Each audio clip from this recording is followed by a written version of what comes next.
absolutely magnificent morning, awesome afternoon, and exciting evening.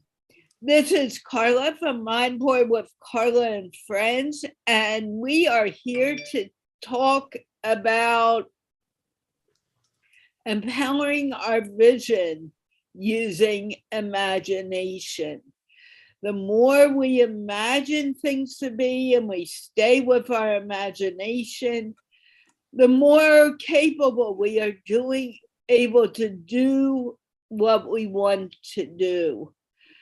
And I'm so happy to have the panel I have today. I have Jack Austen from LA, Laura Mae Jones from North Carolina, and Huong, you may know if you watch my English show, is from Vietnam. And I'm excited to hear what they have to say about empowering your vision using your imagination. Jack, would you like to start off, please? Sure, Carla.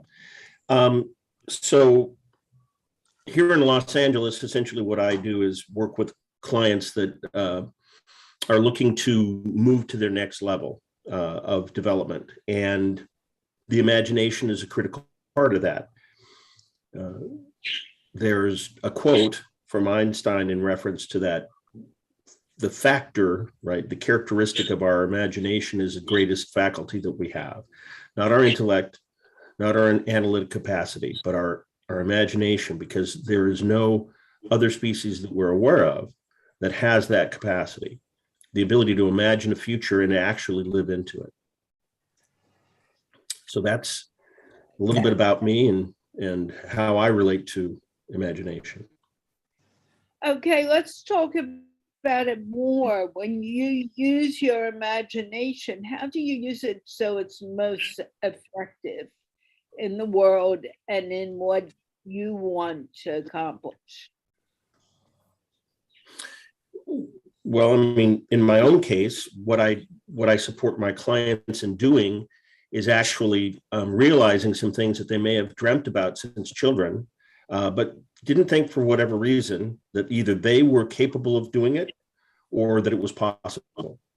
And I'm all about possibility and potentiality. And, you know, we have a lot of hidden strength that we just don't know we have.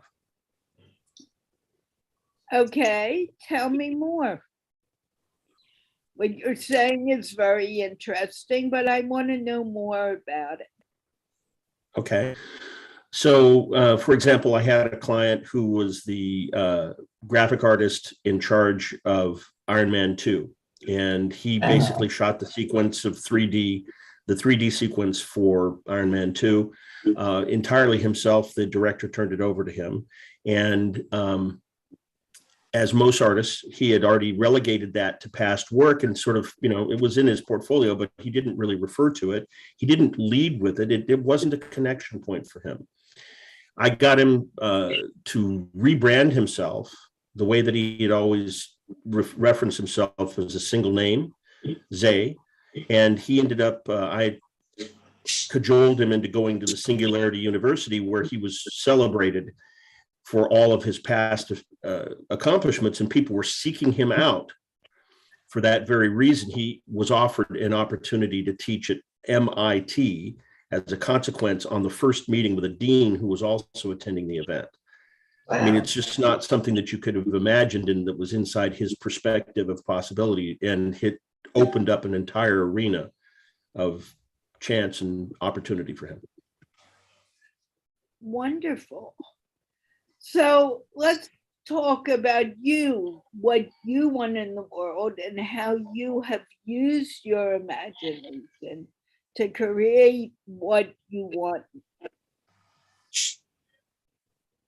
Well, you know, in my own case, in a former career, I led a team of 100 people in a couple of different locations to major national accomplishments, and I took one location, which was basically a total swamp. I had 379% turnover of employees to 54% a preferred employment place, and an absolute fever pitch of dedication to their craft, so that people were actually increasing the amount of customers that we were bringing in a restaurant that had 5 new restaurants in competition in a small town, Killeen, Texas, the home of Fort Hood, which is, has a tremendous amount of competition in the area and a tremendous amount of turnover based on deployment of military staff. So not exactly your inner city, not exactly your major urban center. Wonderful. Do you have anything to add, Laura? And we'll get more into the topic as we're talking. Sure, he's very inspirational. I could listen to him all day. It's really encouraging to hear these success stories. And I agree with everything he said about imagination.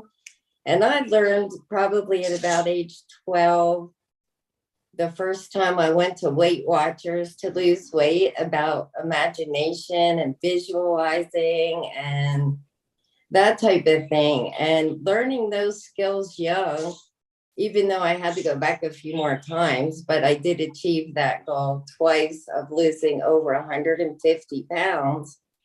And I was only able to do that by visualizing and thinking outside of the box. We can beat the odds. We do not have to compare ourselves to everyone else or anyone else. And it took a long time to get to that point. And as a mindfulness master, living mindfully has enabled me to achieve so many goals I would have never imagined possible, ever, especially in the last year since meeting people globally. I've never met people from other countries until the last year, and it's been phenomenal. It just opened up my whole world. Now, what made you decide that you wanted to talk to people internationally? Well, I never gave it a lot of thought, but through a connection that I met online, she invited me to her group. It was called Waves of Kindness. And I was born to be kind. I love kindness. The world needs kindness. And I would love to spread kindness anywhere I go, because I really believe that we're a ripple, we're connected, and, little kindness goes a long way. And it just kind of went from there. I met some people from Pakistan and India and Singapore. And next thing I know, there's all these countries, all these wonderful people. And I'm learning different cultures slowly. I feel very ignorant. I am not familiar with other cultures, but I'm learning. And I love some of their traditions and would like to share some of ours. Wonderful. So when you talk about imagination, how can you imagine kindness helping the world? Well, I can only, on short notice, I can compare it to something I did as an assignment in therapy. They said, what would a happy future look like to you? What would it look like? We want you to draw it. And I drew a picture. Now, at the time, I was estranged from my family, my grandchildren, everything. I didn't know where they were, how they were.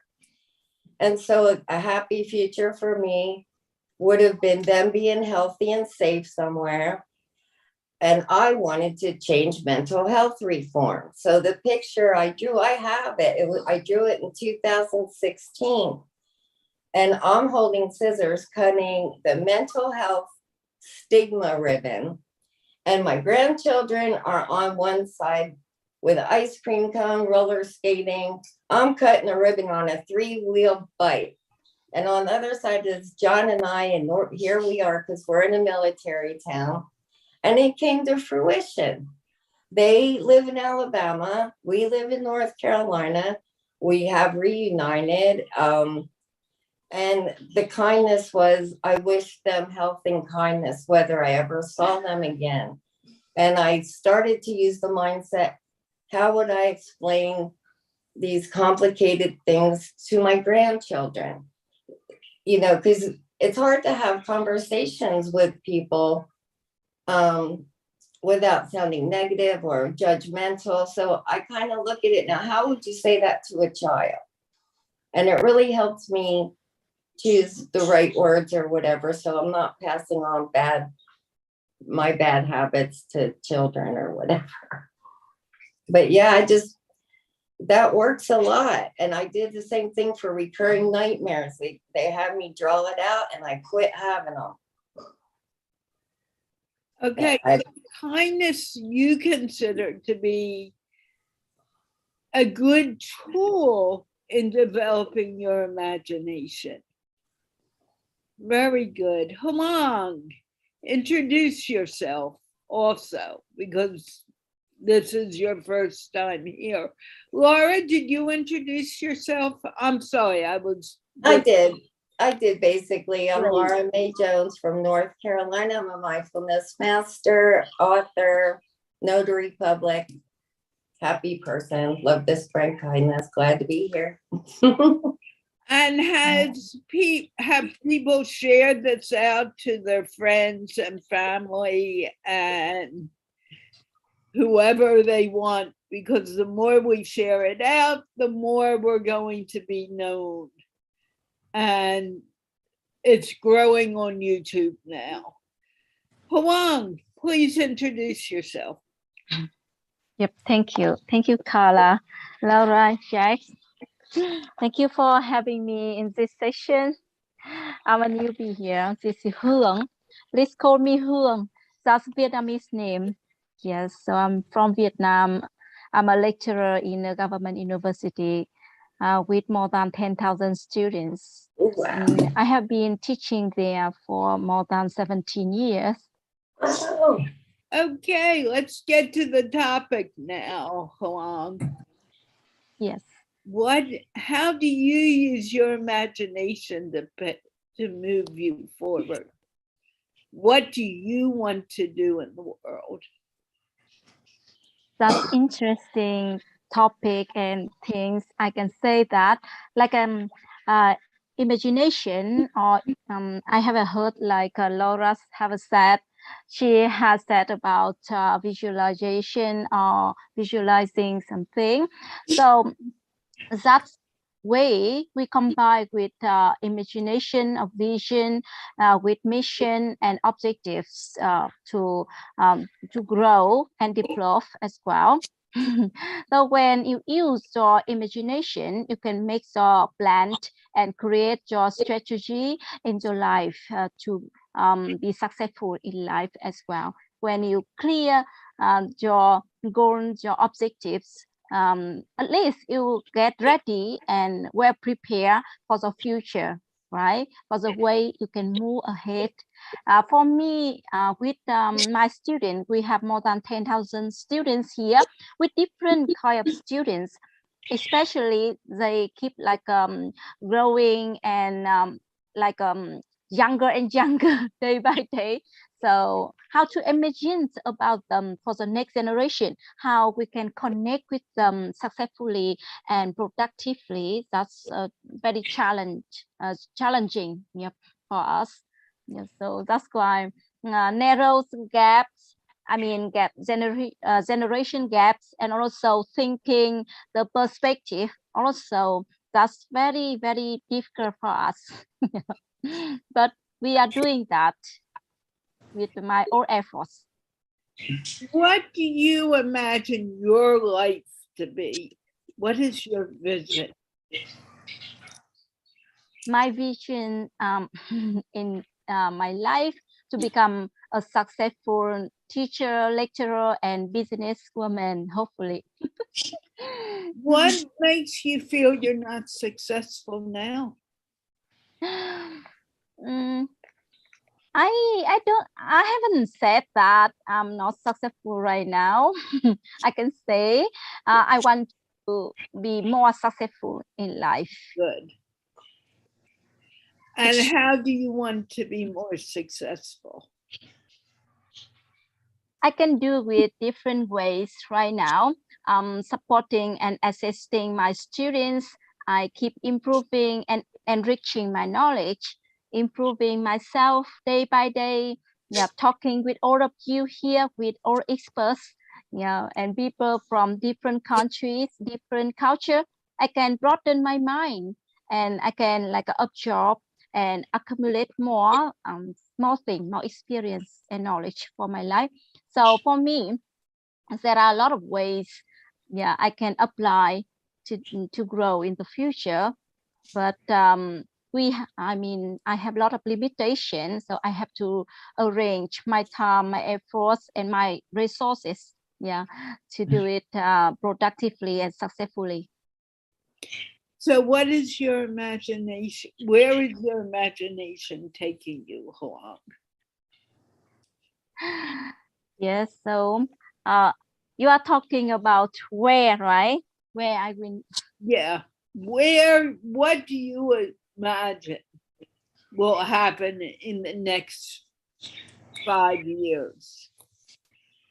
I can say that in the next 5 years, I maybe become a successful businesswoman, because right now I'm doing with my own business beside teaching my students, because I really want to apply my own knowledge in realities. Right now I'm doing my my own business with different activities like my real estate. I have joined stock market as well, doing my business with purify and refining water machine. So I have good connection with my students, so I can support.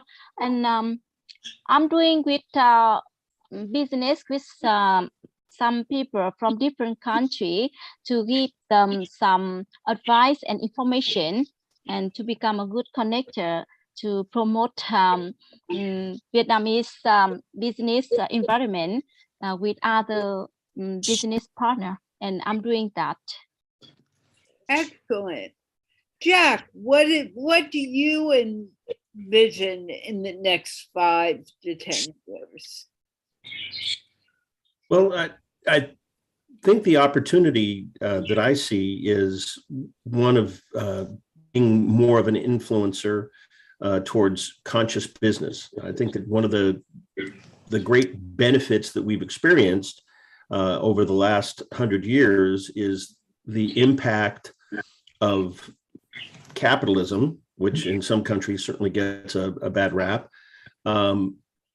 But a conscious version of capitalism doesn't use up its resources and pollute in the same ways that sort of a lower consciousness, unaware capitalism that's not focused on what consequences besides positive sales are involved. And part of that has to do with the short-term nature of capital investment in this country. The stock exchange tends to drive most public corporations, and it isn't the only measure. I mean, by any stretch of the imagination. So there's a lot of reforms and a lot of growth in our awareness that can and needs to occur. And I can reference kindness as a way of being connected with people, to be more in contact and more aware. Effectively, wherever we go in the world, everybody wants pretty much the same things. They want their children to thrive. They want their grandchildren to thrive. They want successful, communities. They want success themselves. And the difference is that it's the route to get there. And some of that's a developmental issue. So some of that thought leader issue is communicating with people that we have more in common than we have in difference, such as the actual difference between individuals is about 0.09% compared to the way it looks when we put a magnifying glass on our differences. Okay. So what we what we focus on expands. So why do you think people stop focusing on their dream and do what others tell them to do? Well, fundamentally, fear.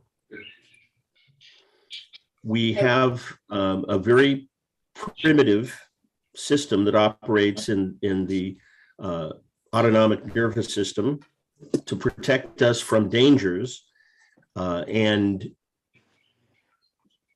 a lot of times that system operates in such a way as it generalizes things which are not dangerous as fearful. And there can be plenty of reasons for it. And they could go back to primitive times when we lived in tribal, groups and so forth, and that there was actual danger if, a person approached the wrong individual. If I made advances towards the wife or woman of the leader of a particular clan, I could be, killed. So there's a reason for some of this nervousness that's multi-generational, that's actually genetic, but it's not a leading factor.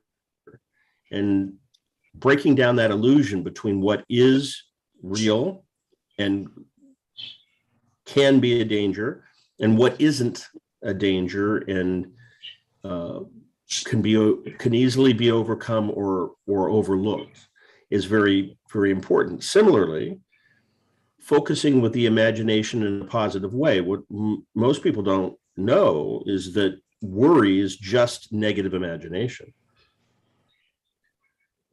And that's true. But let's keep in mind that we only have this very moment. Even 2 minutes ago is already gone. Even a minute, a few seconds is already gone. And worry is being concerned about the future. And no matter if I decide I'm going to have a panel of the three of you for MindPlore, there's always the possibility that someone won't show up. There's always the possibility that there'll be no conversation, or there'll be a problem with Zoom and I can't go on. No one knows for sure what's going to happen. So not only is worry fear, but worry has no value in our lives because we don't know what really will happen. What do you think about that, Huong? Obviously, you're talking about our stories as well. We have been together for a long time. I'm so happy to be with you in that journey as well. So, but sometimes it's not in our hand. I can say that our control, right? So just accept and keep moving and improving, going ahead, right? Because everything we are ready and we're prepared for that. But finally, we couldn't solve. So that's why we just accept everything. Like we have the word like by the bullet, right? By the bullet. I don't know. Yeah. But when recalling about our story, I can say that on the way we are imaging about our life here, we are showing the kindness to the next generations to support them, because we are imaging about our future with our next generation, how they can grow and how they can connect with us. The different generation with different perspective. Yeah, so we can connect with each other. So that's why I really love Carla's shows. So that's why for a long time I have kept joining her show, and I'm really excited and fascinated when talking with small kids as well, because when when connecting and thinking about their sharing their words, So even small picture, they showed us, they showed us, but when like talking with them, connecting with them with all of our efforts and imagination, that's amazing. Yeah, we are successfully connecting and interacting with them. So I like those stories and also what you are doing. Yes, Carla. Thank you so much, Huang. You're welcome. So is your dream or your goal to spread kindness by teaching people English? What is your goal? Yeah, my goal in life. Here, you are absolutely right. We are lecturers, we are educators here. So teaching like I can say noble jobs, and I can say sacrificing job as well with all of our I can say devotion and dedication for the next generation. Yes, it's kind of like a kindness and good things we are spreading and giving other people as much as we can. So I love sharing and connecting with next generation to spread my knowledge, my experience, my stories, and all of my skill to help next generation as well. And yes, that's my future. I mean, my vision about our life next generation, how to teach them successfully, how to give them a better opportunity to move ahead with a better future, better job, better income, and they are confident enough to overcome all kind of obstacles or challenges in life. Yeah, that's my wish and dream as well. What is your wish and dream for the world, Laura? My Yeah, wish Laura. and dream, my wish and dream for the world is, well, if I go really big, it would be peace. We wouldn't have these struggles, these wars, that would go away. But, we're just getting started. But we can change the world. I do believe we can. I really believe in our younger generations and their thinking. And mindfulness, to me, teaches people how to cope with things that they weren't taught how to cope with growing up.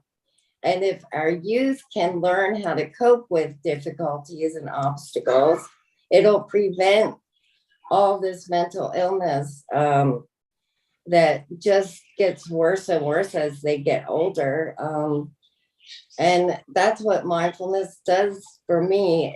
It when you learn to live without worrying so much, because I was an overthinker. I was always stuck in the past, worrying about the future. And when you're like that, you can't live up to your potential. You have too many distractions. But living mindfully, you have a lot more space to give what you want to give to the world and to give hope to people and teach the skills that will keep them from getting stuck. When So you come on, well, that's all I was really gonna say. That's my dream is, for a better future for all the generations. I did not want my children or my grandchildren, great grandchildren to ever have to go through the mental health system I did. It just is a system and it does not work, in my opinion. So mindfulness is not a costly thing to have or learn, and it changes lives. It changed my life completely. And I drew out my future and I've exceeded those things. And I learned that we are limitless and we do want the same things. We want love, we want accepted, we want to be valued and validated, and to know we're not alone, that we're never alone. Even when we're alone, we're not alone because there's other people going through the same things.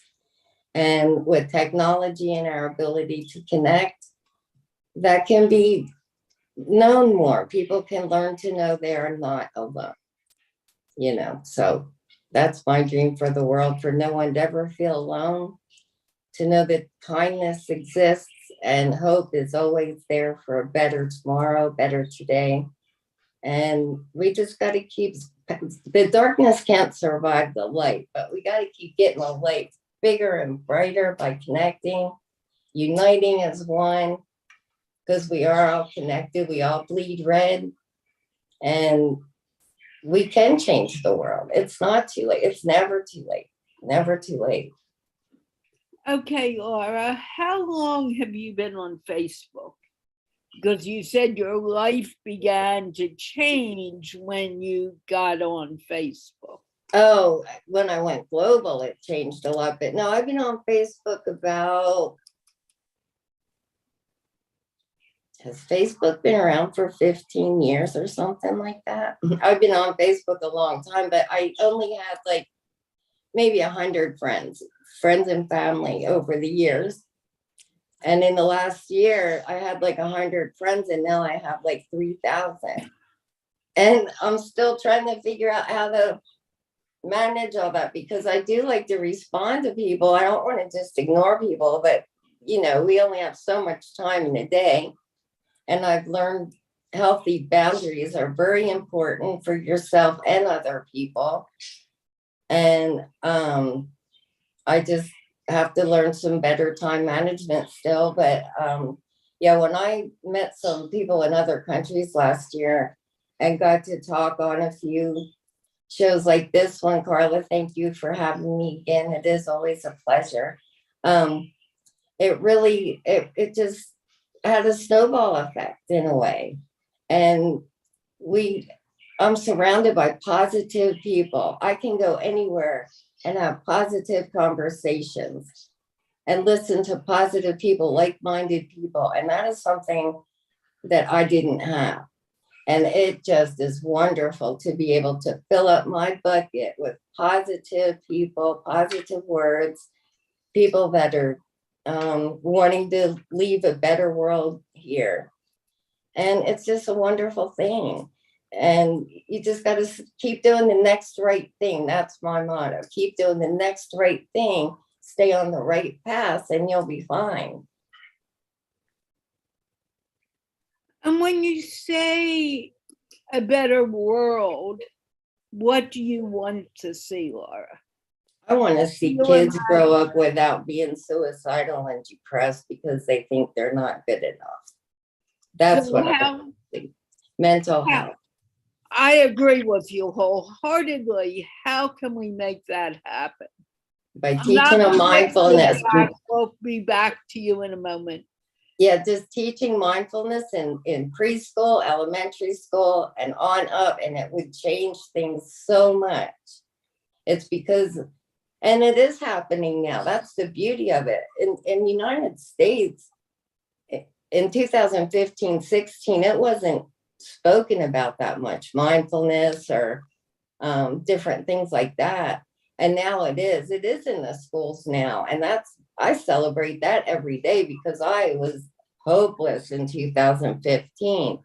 I woke up on life support and I thought, man, there is something wrong with this system. Something has to be done. What am I going to do with the rest of my life? Because something needs to be done. And I became passionate to try to change it somehow, some way. And then I find out there's a lot of people out here changing it and living it. And I know what it did for me and my family. It's kind of contagious.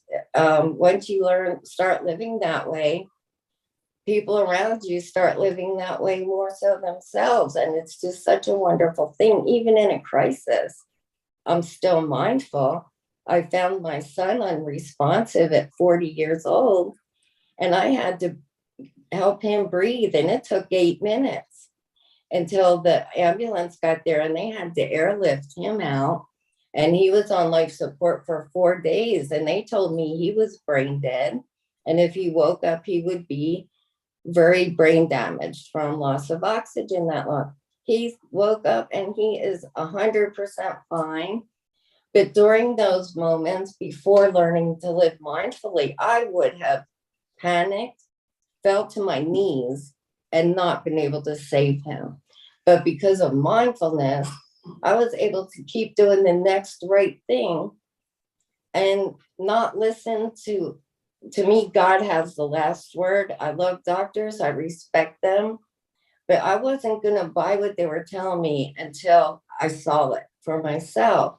And that helped get through those times, because it's times when we're emotional is when we make mistakes or do things impulsively that we shouldn't do. And so I learned to walk by faith and not by sight. I believe all things are possible through God. I do, no matter what that is. Nothing surprises me to think, the odds are against so many things, but I've seen odds be beaten. I've beaten odds myself several times when I never expected to. So it is imagination and empowering ourselves and loving ourselves. So thank you, Carla. It's interesting what you're saying. I'm in a hotel now because of problems with a leak in my building. Who knows when I'll be able to go back. And one of my things is I have 2 cats with me, and they are scared stiff. They're relaxing now a bit. And one of the cats, I wanted to get into a carrier so I could get the room cleaned earlier this week. And instead of her relaxing, she bit me. And major bite, not even a small bite. And I called the doctor and I said, look, I was bit by a cat. A friend told me to call. And he looked at me. Well, we were on the phone. I just felt he looked at me and he said, you can't just let that go. You don't know what can happen. And he told me, I want to put you on antibiotics. And my first reaction was, no. And then he said, do you want to lose your hand? And I said, absolutely not. And he said, this is the only way I can be sure that you won't. And that was a big change in my mind, because I really am not an antibiotic person. I've seen it not work. But at the same time, I had to make a swift decision. And I said, yeah, I want to keep this hand a little while longer. Yeah. I don't want to give it a chance. So it was what we imagined. And my fright was, what would it be like to be without this hand? And it scared me. Well, Carla, I think that there's a distinction here. And so Dr. Joe Dispenza, right, a trained chiropractor and neuroscientist, I love PhD in neuroscience, wrote a book called You Are the Placebo. And what that talks about is the capacity to create rapid healing as a consequence of the use of the imagination and the use of consciousness. But what most people are not aware of is what's called a nocebo, which is the same thing as a voodoo curse. And in our system of medicine, or sometimes referred to as sick care, the liability factor of negative consequences has been pounded into physicians that if they do not give the worst case scenario as a potential, then they won't protect their rear ends in potential lawsuits. The challenge is that people don't know the difference between what is a likely prognosis or not. And this was talked about by Deepak Chopra back in the 1990s, which is the early days of epigenetics. And epigenetics means above genetics. it fits in directly with the placebo effect. In other words, when a sugar pill acts as if it were a medicine, and a person gets an outcome that they would get if there were an active causal agent, because there is, and it's generated by the healing capacities of the body and the mind. And Dispenza does this on a regular basis in live events now, and he teaches people how to do this, and he gets tremendous, dozens of remissions from varieties of different illnesses. He himself created that in his own life when he was told that he would basically he needed a Harrington rod surgery, which was basically going to put him in a halo cast for the rest of his life and leave him in a wheelchair or bedbound. And he walked out of the hospital 6 weeks later. I mean, an absolute anomaly for, probabilistic calculations. The problem is that a physician has no idea which side of that calculation we're on when they give us that worst case scenario. I myself had a thing called Guillain-Barré when I was in 5th grade, and I was completely paralyzed for 2.5 weeks and on life support. I had a breathing machine that I had to live with. And the doctors said, well, you'll be about 80% of what you would have been. Now, they were trying to give me some sort of consolation, but what they also did was give me a limiting belief that that's all I was ever going to be capable of. I was somehow, because of this circumstance, never going to be able to have a better life than 80% of what I would have otherwise had I not had that illness.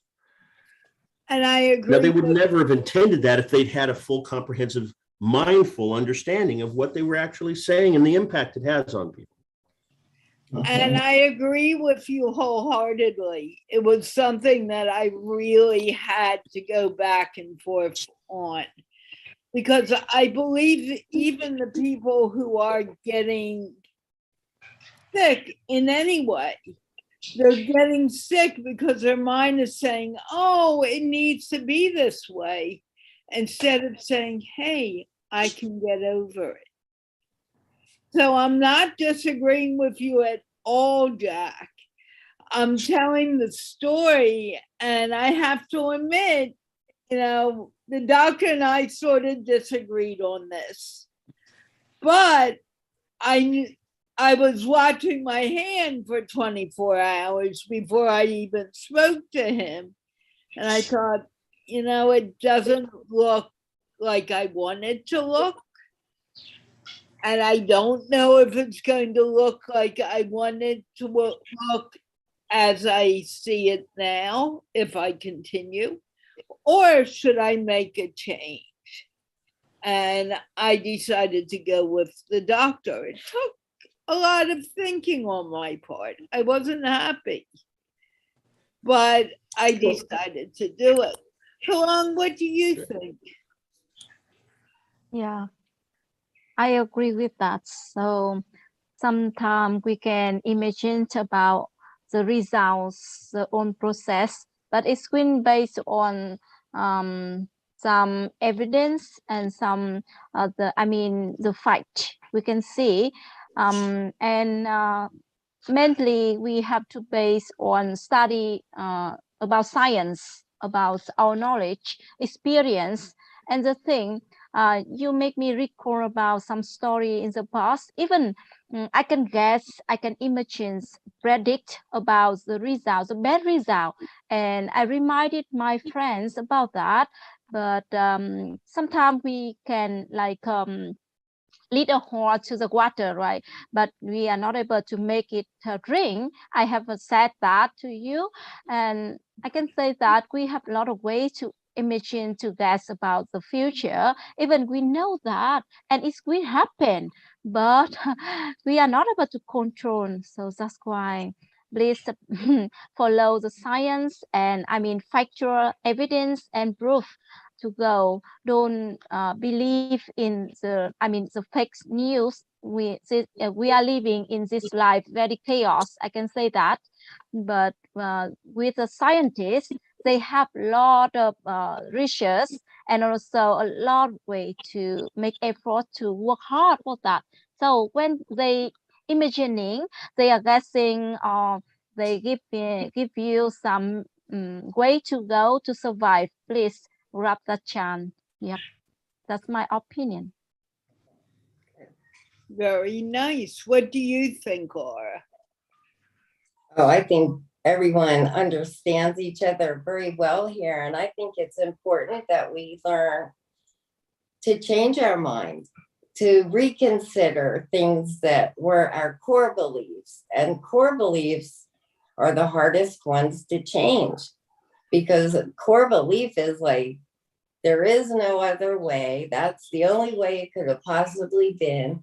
But I learned to challenge some of my core beliefs, and I did find out I was wrong on some of my core beliefs, and that kind of changed everything. So I'm really proud of you, Carla, for listening to the doctor on this one. I understand exactly where you're coming from too, but that can be very painful and get infected. I know animals, they say that's the worst to get is an animal bite, pet bites, whatever.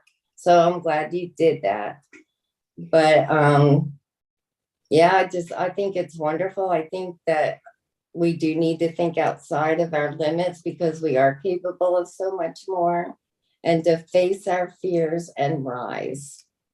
Face everything and rise is what I try to do. And to be honest with you, the cat is nicely sleeping peacefully right now.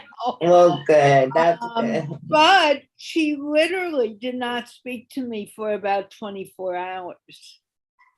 Well, they And get I was like, why? And I really believe that she felt bad. I've been my mom. She feeds me well. She takes care of me for almost 13 years now. Why did I bite her? Fear. Yep. That's why. Reactivity. She just reacted. Yeah. Well, and Carla, I think that this has a lot to do with what the topic here of trust. And when we're in our reactive selves, when we are functioning off of stimulus response instead of conscious, mindful awareness in the moment, the tendency is for people to be defensive.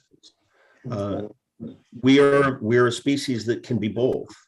And one of the distinctions that has been made about physicians and nurses is that as they read about every illness in their training books, the tendency for the imagination is to go, well, I have that symptom and I have that symptom. I'm like, oh my God, do I have this disease? I mean, hypochondria is a thing where people actually imagine that they have an illness and then they start manifesting the symptoms of the illness. That's how powerful our imagination is. That's why it's so critically important for us to focus on the positive without ignoring facts. But sometimes facts are based on data that's all past and doesn't actually take into account what is possible, what our true potentiality is. And so there's this balancing act that we get to do as human beings. Very true. And it was a balancing act for me to decide what to do. And actually, I was afraid to tell the doctor, because I know that with dogs, if you get a bite from a dog and it's punctured, automatically they want to remove the dog from the planet. And I had a dog, I still have him, who used to, his way of protecting himself, because he had been abused, was biting. And I had bites all up and down my arms for a while. And I refused to tell the doctor. I'm still alive. The same thing with the cat. But when I heard I could lose my hand, I got a little concerned. Yeah.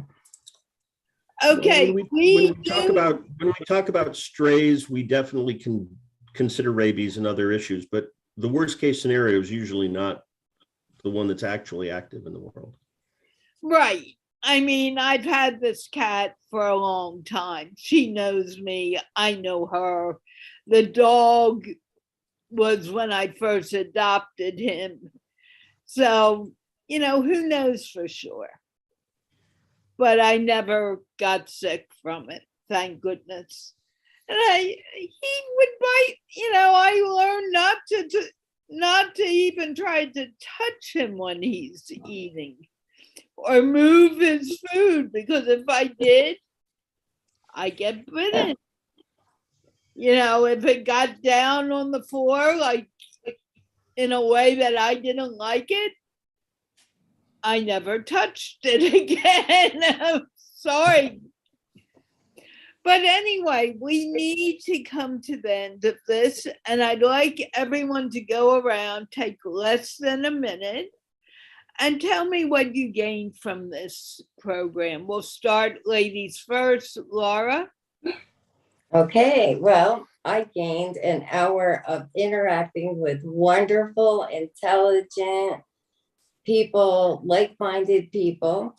It's made my day better. I'd like to take the information that I got. I'd like to connect with them and have further conversations so that we can just keep spreading the ripples along. I hope my ripple touches your ripple and your ripple touches someone else's, so the world's a better place. And you know, you can find everyone in the MindPlore with Carla group and connect with them. Yeah, that's great. Thank you again for having me. Thank you. You're welcome. Huong, would you like to say something? Yes, Carla. For me, today's I got to know a lot of things, especially about imagination of my future work and support and everything for my life. As well, I got to know about imagination can be negative when we have fear inside, right? Or nervousness or something can hold us back. So also our imagination can be very positive. It can support and it can be kind of like motivations for us, yeah, to have like more positive energies in life, to overcome all challenges and obstacles in life. That's a great idea, great way, and we have to take advantage to have more positive imagination, yeah, to be successful in life, to have better life. Thank you. You're welcome. Jack? Well, I think that at a certain degree, we're early adopters in a global system of communication. And I got the opportunity to connect with someone from Vietnam, and I got the opportunity to connect with two people from the East Coast, which was really good. And it still comes down to the fact that we have mutual common interests. And what has been said in the past is still true. Whether you think you can or you think you can't, you're right. Absolutely. And that's something I say every day on the English show. If you think you can't do it, you're not going to do it. But if you change your thinking to I can do it, you will do it. And with that, unfortunately, we need to leave now. I will be back on Tuesday with another edition of MindPlore with Carla and Friends. Topic unknown, panel unknown, but it will happen. And with that, can we all wave goodbye? Bye. Bye-bye. Nice meeting you. Bye. Good luck, Carla. Thank you. Pleasure.